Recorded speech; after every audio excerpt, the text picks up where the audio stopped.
Allahumma salli wa sallim ala sayyidina Muhammad wa ala alihi wa ashabihi ajma'in, amma ba'd. Hadirin jamaah subuh yang dimuliakan Allah Subhanahu wa taala.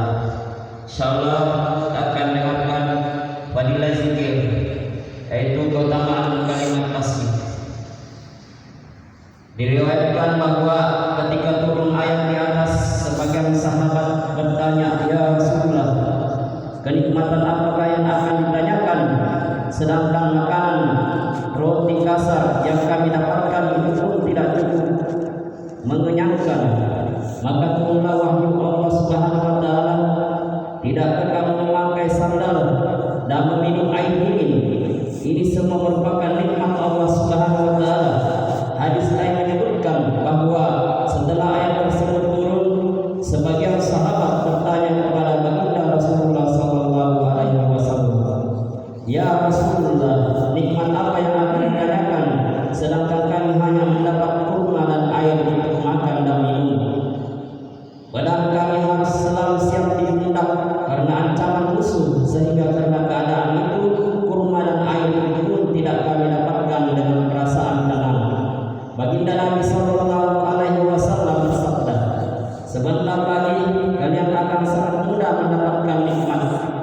Dalam sabda baginda Nabi sallallahu alaihi wasallam, nikmat yang pertama kali akan ditanyakan ialah, "Kami telah memberimu badan yang sehat.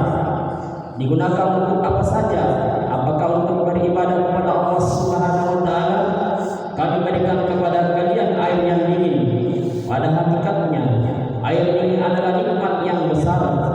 Tanyakanlah kepada mereka yang tidak dikaruniai nikmat tersebut, apakah itu bukan nikmat yang besar? Namun kita tidak menganggapnya sebagai nikmat yang besar, apalagi mensyukurinya dan menunaikan haknya."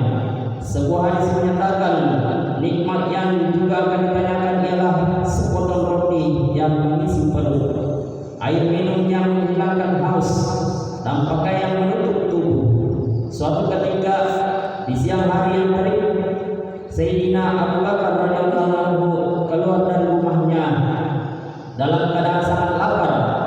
Setibanya di masjid, Sayyidina Umar radhiyallahu anhu pun datang dalam keadaan seperti itu. Melihat Sayyidina Abu Bakar radhiyallahu anhu, Sayyidina Umar radhiyallahu anhu bertanya, "Hai Abu Bakar, mengapa engkau keluar pada saat ini?" Jawab Sayyidina Abu Bakar radhiyallahu anhu, "Aku keluar karena diderah lapar." Sayyidina Umar radhiyallahu anhu berkata, "Demi Allah, aku pun keluar karena lapar." Ketika keduanya sedang berbincang-bincang, datanglah baginda Rasulullah sallallahu alaihi wasallam dan bertanya, "Mengapa kalian di sini?" Jawab mereka, "Ya Rasulullah, laparlah yang menyebabkan kami keluar." Beliau bersabda, "Aku pun keluar karena lapar." Lalu ketiganya pergi ke rumah Sayyidina Abu Ayyub Ansari radhiyallahu anhu. Ketika itu Sayyidina Abu Ayyub radhiyallahu anhu sedang tidak berada di rumah. Istrinya lah yang menyambut mereka dengan rasa gembira dan penghormatan. Baginda Rasulullah sallallahu alaihi wasallam bertanya, "Kemanakah Abu Ayyub?" Istrinya menjawab, "Sebentar lagi dia datang. Ia sedang pergi untuk suatu keperluan." Tak lama kemudian datanglah Sayyidina Abu Ayyub radhiyallahu anhu dengan gembira.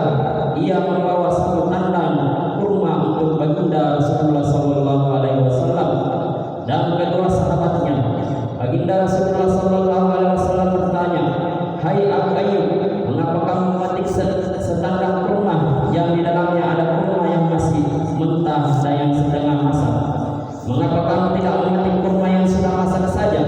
Jawab Sayyidina Abu Ayyub radhiyallahu anhu, "Sengaja aku memetik setangkap kurma agar engkau dapat memilih. Ambillah yang engkau suka, ya Rasulullah. Kadang-kadang kurma yang setengah masak lebih disukai daripada kurma yang sudah masak." Setelah meletakkan setangkap kurma tersebut di depan Nabi, Sayyidina Abu Ayyub radhiyallahu anhu segera pergi untuk menyembelih seekor anak kambing dan memasaknya. Sebagian dagingnya dibakar dan sebagian lainnya digulai.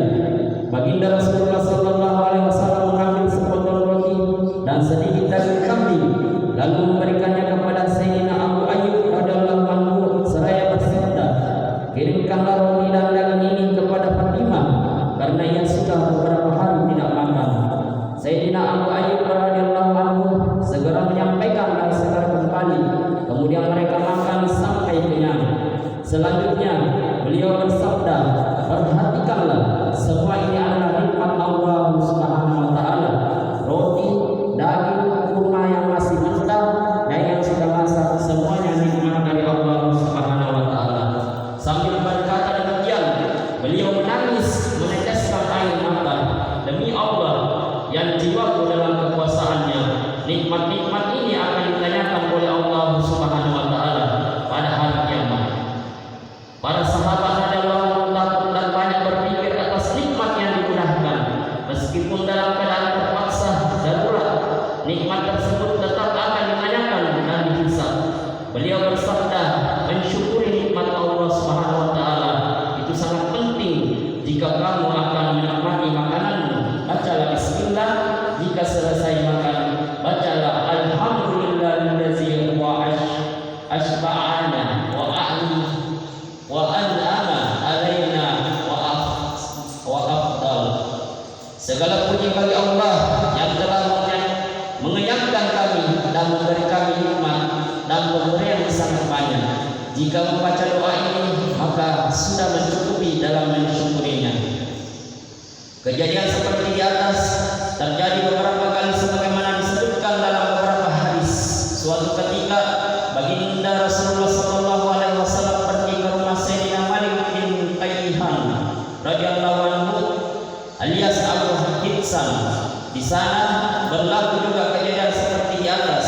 Kejadian serupa juga pernah terjadi ketika baginda Rasulullah sallallahu alaihi wasallam berkunjung ke rumah Sayyidina Waqifi radhiyallahu anhu.